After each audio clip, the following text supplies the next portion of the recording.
Hello everyone. We have learned about the different data types in Python. Let us have a glance on the data type once again.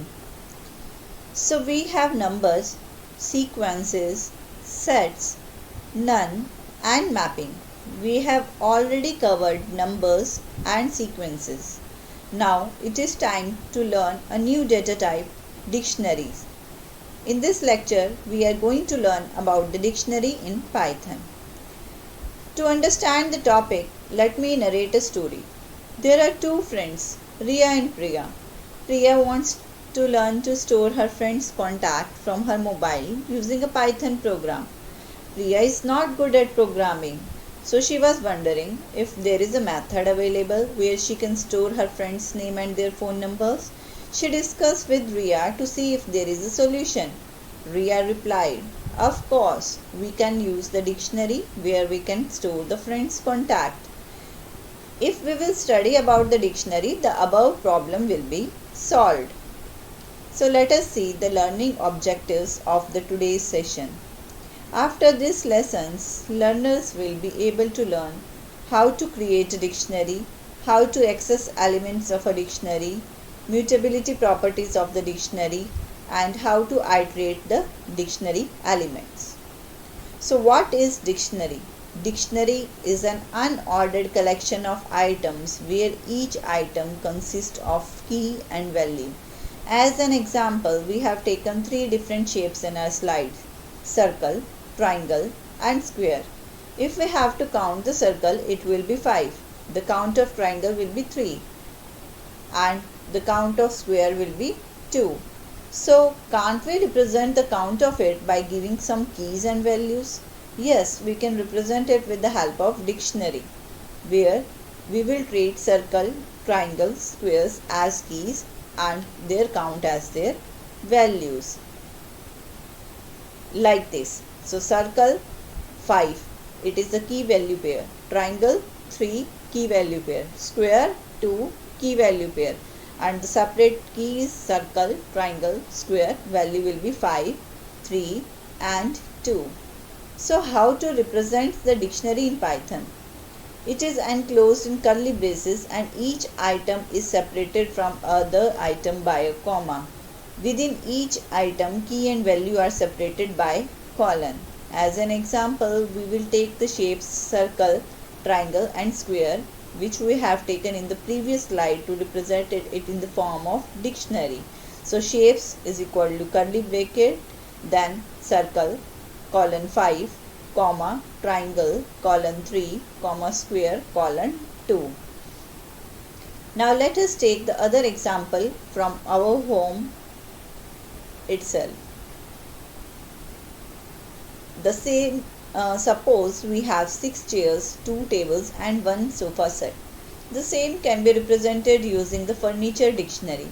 Here chairs, tables and sofa set will be the keys and 6, 2 and 1 will be their values. So this is the furniture dictionary. So we have seen how to create a dictionary. Now the question for practice is displayed as define a dictionary with the name subject having two subject name as their keys and their subject code as their values. So what will be the solution? Solution will be the subject as the dictionary name and AI and IT we have taken as a subject, 417 and 402 as the subject code. So this will be displayed as the dictionary. Now dictionary to map phone numbers to names can be created as follows, which is the solution of the Riya's problem. Friends is equal to Riya, then some phone number is mentioned. Shalini is to some phone number is mentioned. So this is the solution of the Riya's problem. How to access a dictionary? As we know, the list index of value is important, whereas in dictionary key of value is important, as dictionary does not have index. So the same furniture dictionary we can access using the keys by writing the name of dictionary furniture in the key tables in the square and in the key tables in the square bracket. So here furniture, then tables in the square bracket, the output will be the value. Output will be the 2. Dictionaries are mutable. Dictionaries are mutable, which implies that the content of the dictionary can be changed after it has been created. Here we will add Almira to the furniture dictionary. Again, the new key Almira will be taken in the square bracket and we can assign the value corresponding to it. So this is the dictionary is mutable. We are able to add the new key value pair to the dictionary. Now modifying an existing item. The existing dictionary can be modified by just overwriting the key value pair. Suppose we total 5 Almira in our house, but we have included 2. Then also we can update the existing content by passing the keys in the square bracket with the dictionary name as shown in the figure. So furniture Almira equal to 5. Now the new value, earlier it was 2, the new value 5 will be updated. So now let us discuss the dictionary operations.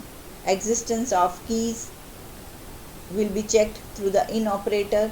Chairs in dictionary, if it is present, it will return true. So the in operator will return true if the given key is present in the dictionary, otherwise it will return false. In our case, chairs is present in dictionary, it will return true. Chairs not in furniture, it will return false because as it is present in the key. Sofa in furniture, it will give false. Sofa not in furniture, it will give true because we have written in the back slide sofa set. So sofa is not present in the furniture dictionary, so it will give true. So there are 2 methods in which the dictionary can be traversed. First method is directly accessing each element of the dictionary using the for loop. For I in furniture, print I furniture I. Here I will be the variable name where we are traversing each item of furniture dictionary. The output will be in the form of key and value pair. I will be key here, furniture of I will be their values. So this is the first method. By using the for loop we can traverse. The second method is the items function, which we are going to iterate each items of the furniture dictionary. Here we have to take 2 variables I and j and iterate over the furniture dictionary. I will store the keys and j will store the values. Here we have used items as a function, which means items function will return key value pairs of the dictionary. I will be taken as key, j will be taken as the values. So we have studied how to create a dictionary, how to access the dictionary, the mutability property of a dictionary, the dictionary operations, traversing the elements of the dictionary. I hope you have enjoyed this session. We will meet soon with the continuation of this chapter covering the methods and function of dictionary. So have a great day. Thank you.